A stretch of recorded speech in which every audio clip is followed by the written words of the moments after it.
Здравствуйте, меня зовут Именицкая Ольга, и я работаю в зоомагазине Dog City.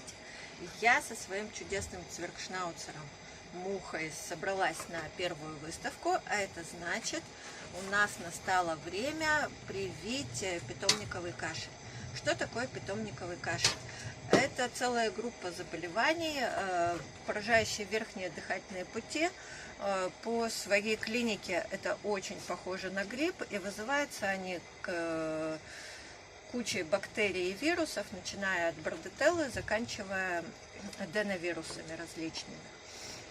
Но клиника это типа гриппа, то есть и заражение происходит ровно так же, как гриппом, это воздушно-капельным путем. Очень часто собаки заражаются друг от друга в местах вот таких скоплений, как выставка.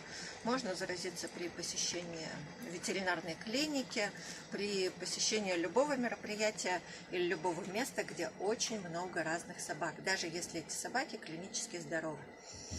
Соответственно, для того, чтобы привить против этого заболевания, не обязательно ходить в ветклинику, это можно сделать дома. Покупается вот такая вакцина.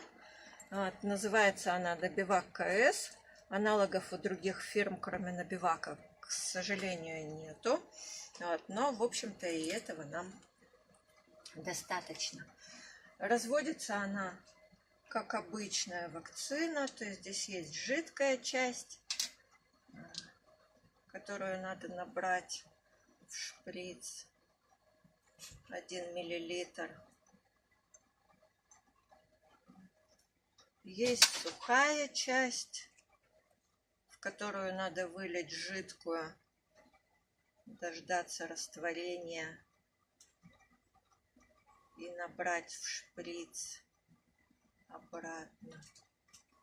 В этой части все как у любых других вакцин. А дальше пошло отличие. Вакцина эта вводится интраназально, то есть не в попу, не под кожу, а в нос. Это принципиальное отличие этой вакцины.